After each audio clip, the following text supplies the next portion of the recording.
Gracias, Gerardo. Me quedo con algunas de sus palabras. Dejemos atrás esa dicotomía o ese intento de enfrentar a la empresa con la sociedad. Si protegemos a la empresa, decía él, protegemos a los trabajadores y la sociedad progresará. Y para hablar de geopolítica en la gobernanza de las compañías, está con nosotros otra mujer que no necesita presentación. Abogada del Estado en excedencia, es vicepresidenta del Gobierno, de un gobierno al que le tocó lidiar con una situación económica y territorial muy complicada. Soraya Sáenz de Santamaría es hoy consejera de Estado, adjunta a la presidencia de Cuatro Casas y socia miembro del Consejo de Administración de esta empresa.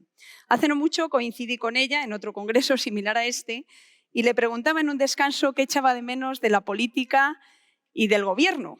Y me decía que tener acceso a información de primera mano y saberlo todo, ¿no? Estoy segura de que, aunque ya no esté en el Gobierno, está muy bien informada y no nos defraudará con su ponencia. Soraya, tienes la palabra.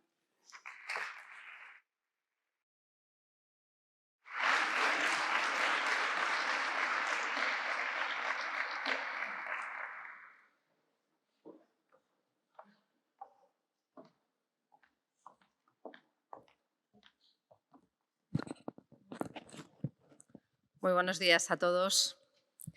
Permítanme que, en primer lugar, les dé las gracias por haber pensado en mí para compartir esta mañana con todos ustedes, para poder hacer una serie de reflexiones y aprender también del otro lado el conjunto de preocupaciones y de incertidumbres que en este momento viven las compañías españolas.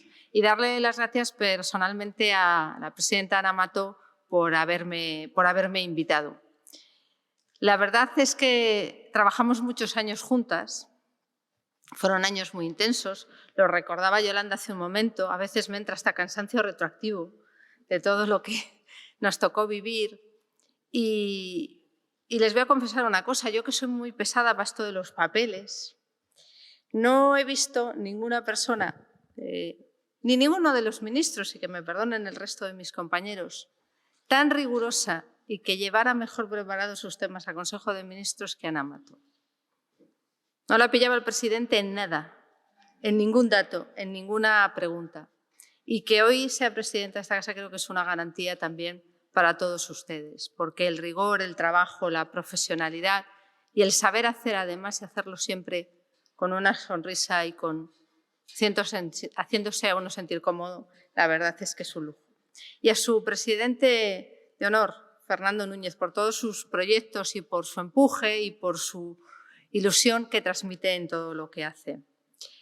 Querido Gerardo, presidente de CEPIME, querida Begoña, queridos todos, en este rato que me han dado me gustaría compartir con ustedes algunas de las reflexiones sobre los retos del momento geopolítico que vivimos y cómo abordar todas las crisis que se nos presentan.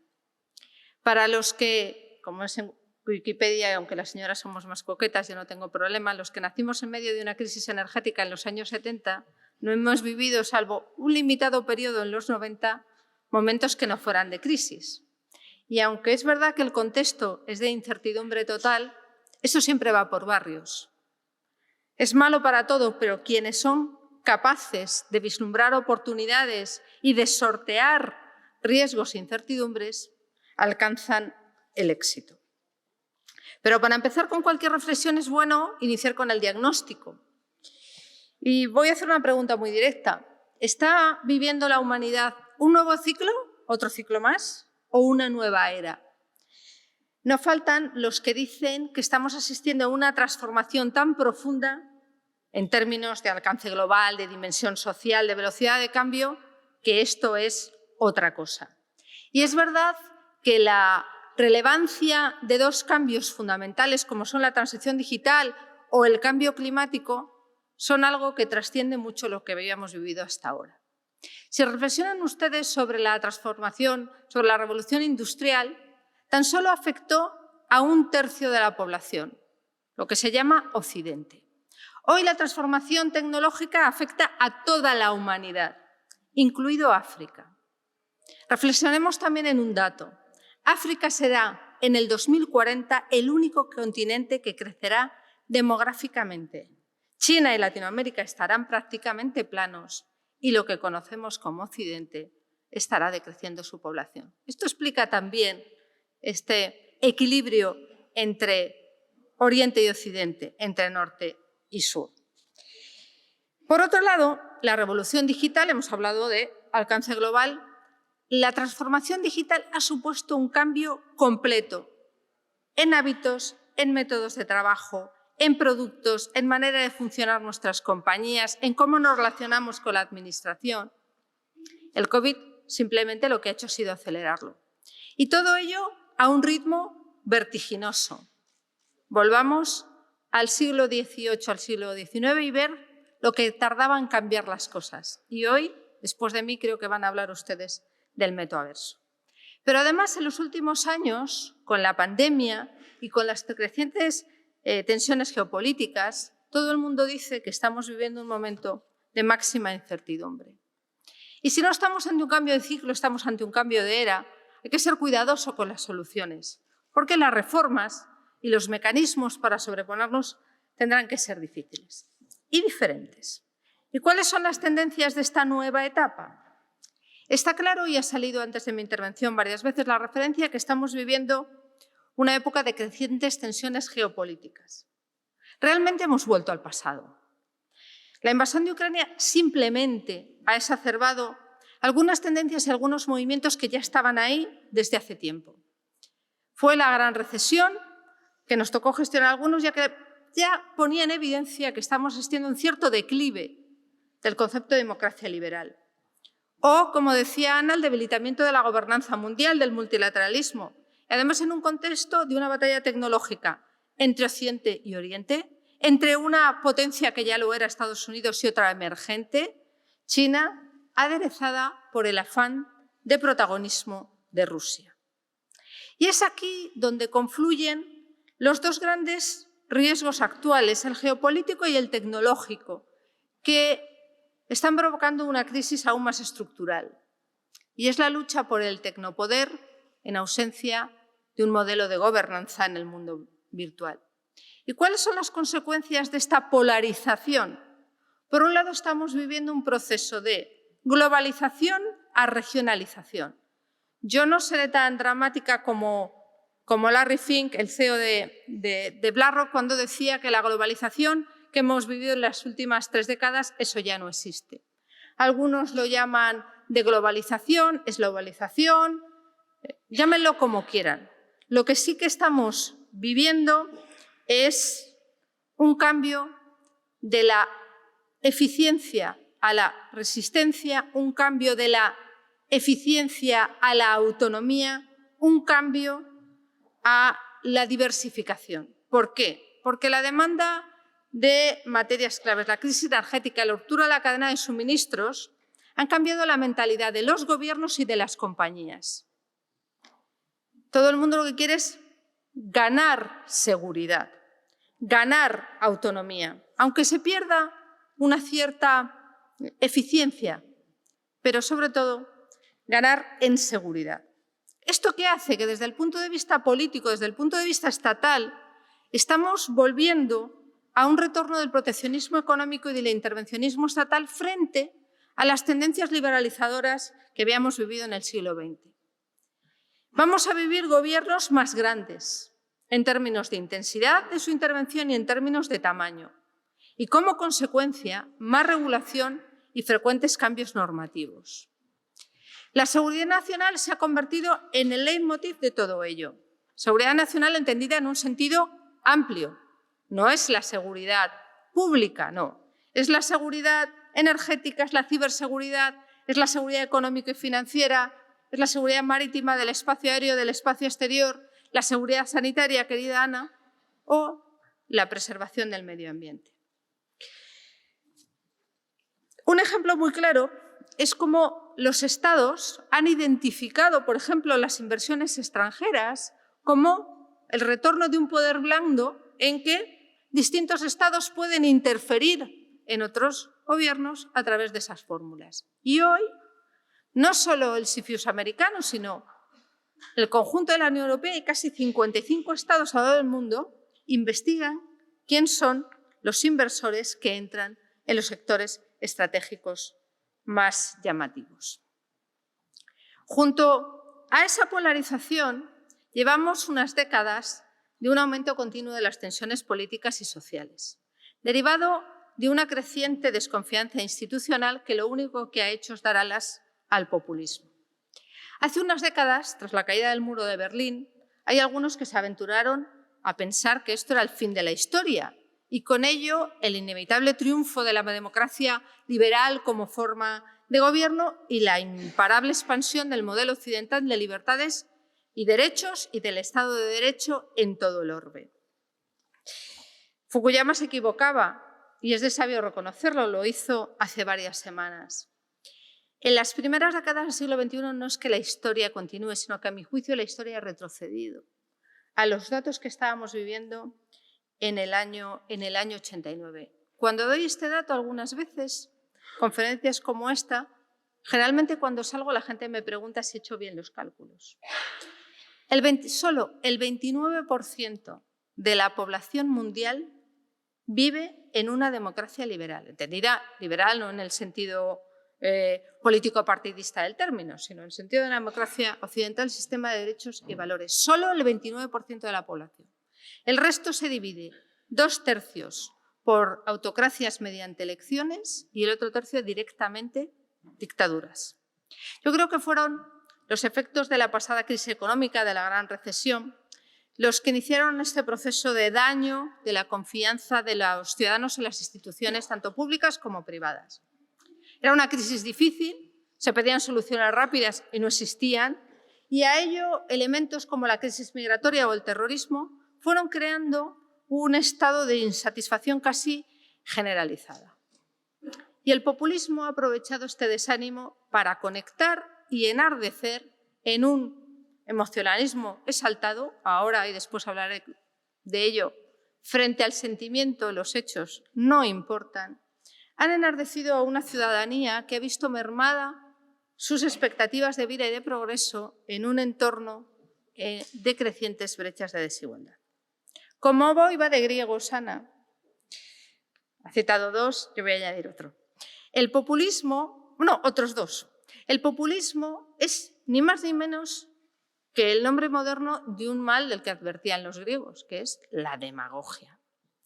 Refiriéndose a Cleón, que era el demagogo por excelencia entre los griegos en la literatura griega, Aristóteles escribió: él, Cleón, en primer lugar grita y vocifera desde la tribuna y arenga al pueblo poniéndose un delantal, mientras todos los demás oradores hablaban de forma correcta.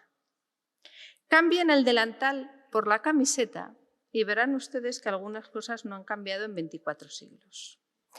Lo que sí ha cambiado son los ritmos y los instrumentos al servicio del populismo.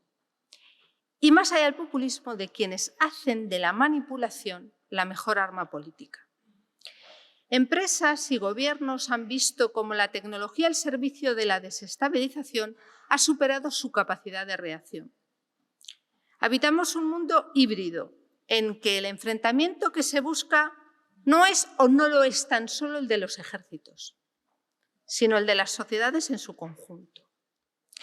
Estamos hablando de actuaciones, amenazas híbridas, las llaman los expertos, coordinadas y sincronizadas, con origen, pero no solo, en servicios secretos de los agentes de estas amenazas, que atacan deliberadamente vulnerabilidades sistémicas de los estados o de sus instituciones, incluidas las empresas, a través de una gama de medios en distintos sectores objetivos. El político sí, el militar también, pero ojo, el económico, el social, las infraestructuras, los medios de comunicación, el legal, utilizando además el ciberespacio como herramienta más versátil y más adecuada a su propósito.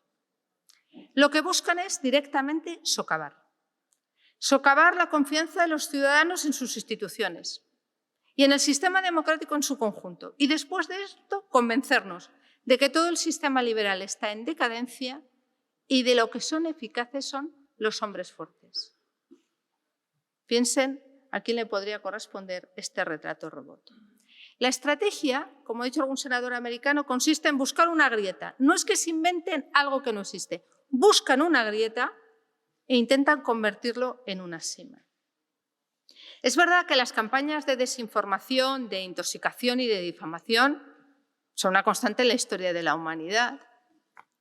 Recordemos Ulises y el caballo de Troya, quizá la primera fake news documentada en la literatura universal. César vendió la guerra de las Galias como una guerra preventiva. La diferencia es la rapidez y la permeabilidad de las redes sociales y de la inteligencia artificial para, una vez creadas, difundirlas con tal eficacia que ponen en riesgo la estabilidad política y económica de estados que lo han construido a lo largo de décadas y décadas de respeto a la ley y a los derechos políticos de los ciudadanos. Internet es un campo de batalla en que las reglas se están formando. Internet, como han dicho algunos expertos, ya no refleja la realidad, la configura. Y la muerte de la objetividad, el poco apego a los hechos en un mundo tan emocional, tan sentimental, fíjese, tan tecnológico y tan sentimental como el nuestro, libera al que manipula de estar en lo cierto. Basta con ser interesante. Y siendo interesante, eres eficaz. Piensen ustedes en todos los procesos democráticos en que algunos servicios secretos, por ustedes todos conocidos, Rusia, han intervenido. Elecciones democráticas en estados pioneros en esto de la democracia, Brexit. En más de 27 estados, entre el 2008 y el 2014, se detectaron intromisiones en decisiones democráticas por parte de los servicios secretos rusos. Cambio de tercio. Si los cambios políticos son enormes, desde el punto de vista económico, el coste de nuestras economías crece a pasos agigantados en un contexto superinflacionista en el que todos luchamos con potenciales menores márgenes de beneficio y los ciudadanos sufren una pérdida de capacidad económica absolutamente generalizada. El comienzo del siglo ha estado marcado por la lucha contra el cambio climático y en el centro de nuestras discusiones, especialmente la Unión Europea, cómo descarbonizamos nuestras economías. Pero mientras esos pasos eran todavía vacilantes, a pesar de la creciente sensibilización sobre el problema, escenarios como el de la guerra de Ucrania han hecho que el debate energético sea uno de los más cruciales y complicados de las próximas décadas.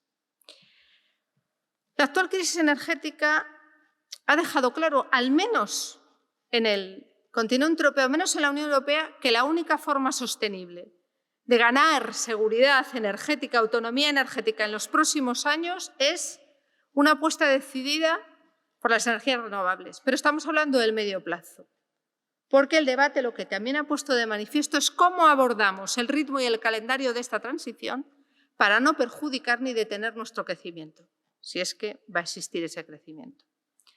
Está claro que el suministro de energía cada vez es más caro, pero nuestras economías, las europeas, sufren un déficit estructural de tierras raras y de minerales y necesitan ganar en autonomía en una cadena de suministro mediante la diversificación y la búsqueda de proveedores locales, regionales y diversificados. Otro elemento a tener en cuenta, la oferta de mano de obra. Según el Foro Económico Mundial, estamos viviendo una paradoja laboral imprevista.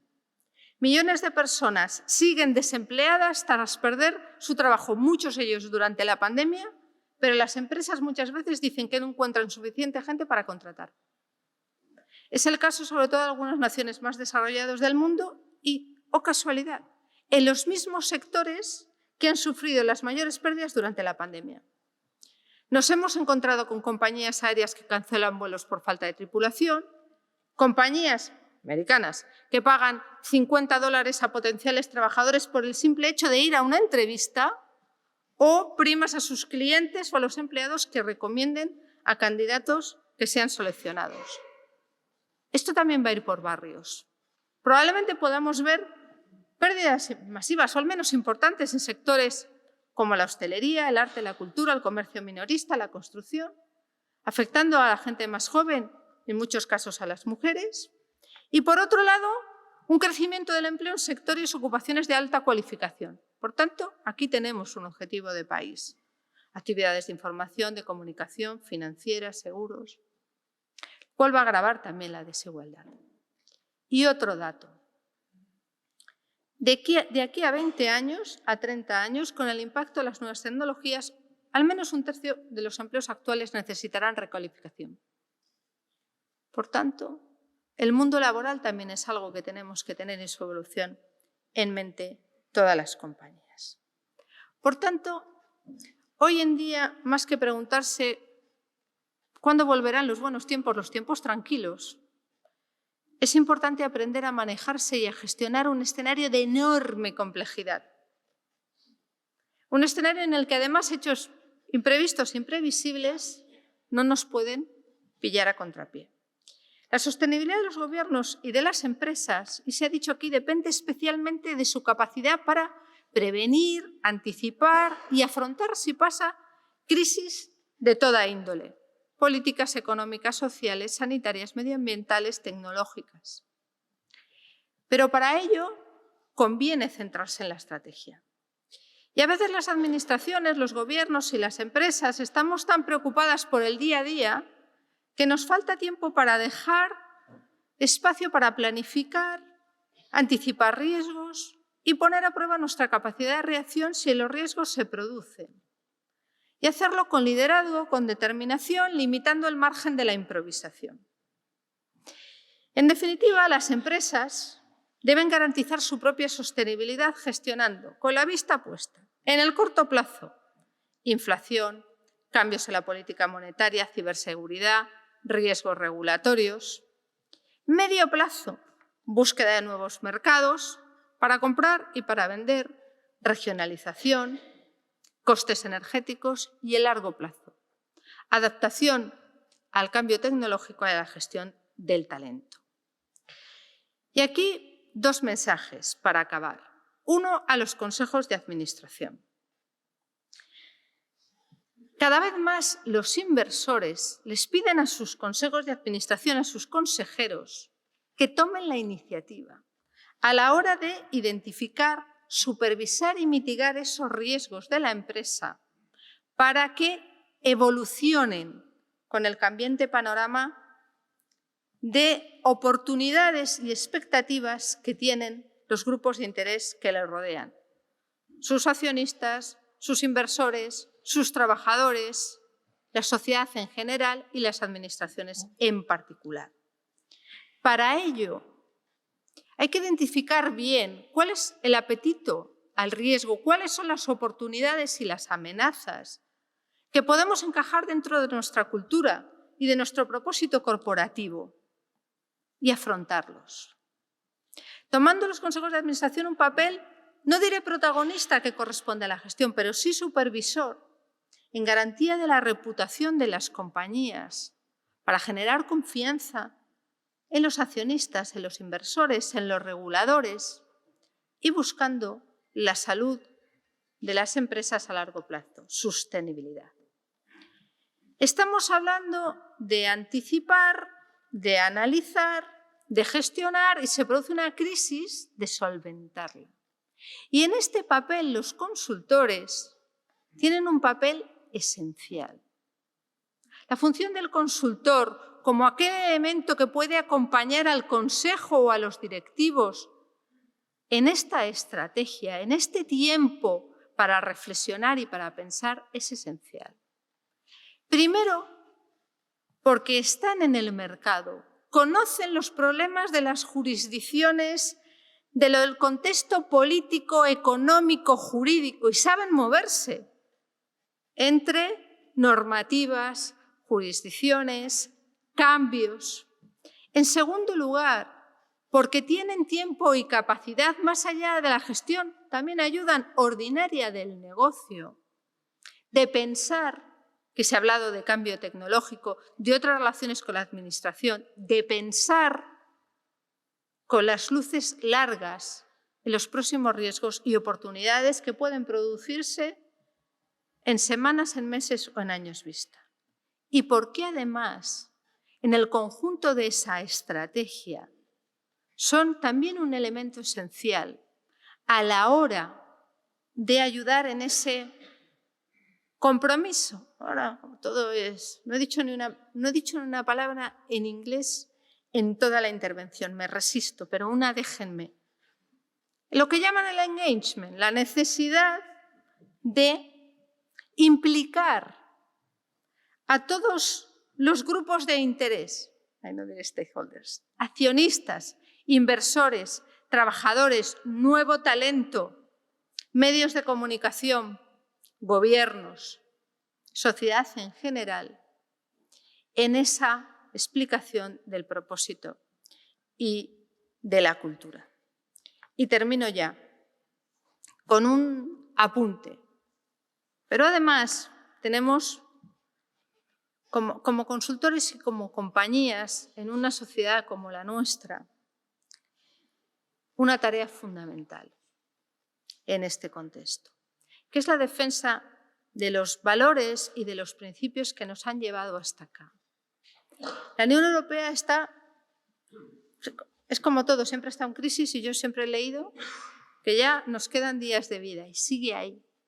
Y hoy tiene la oportunidad, pero también la responsabilidad de pensar como una potencia geopolítica de la que dependen, que valores por los que hemos luchado durante muchos años, la democracia, la libertad, la dignidad humana, la búsqueda de la igualdad y de la justicia, sea algo que importe en este mundo tan cambiante.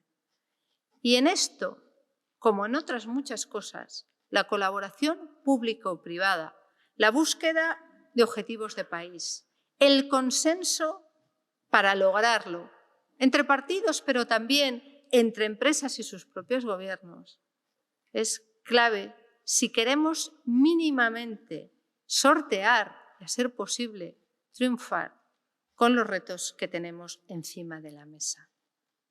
El reto energético no es un reto ni para una legislatura ni para dos.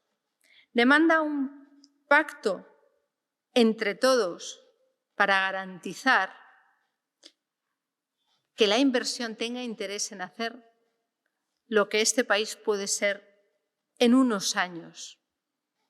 Fíjate que lo iba a decir, España siendo, entre comillas, una reserva energética en el conjunto de la Unión Europea.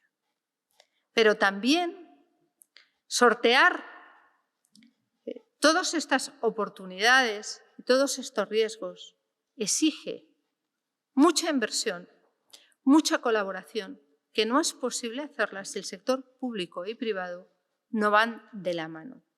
Y en esto, en sentar esta doctrina y en fomentar esa interlocución, creo que organizaciones como la Asociación Española de Consultores de Empresas tienen un papel fundamental que ejercer y que está ejerciendo, con el poderío que demuestra que esta sala está prácticamente llena. Yo, cuando vengo a foros en este auditorio, con esta audiencia, demuestra que aquí hay poderío, trabajo y ganas, como decía Ana, de ser útiles, muy útiles. Creo que son ustedes siempre útiles, pero ahora más necesarios que nunca. Muchas gracias.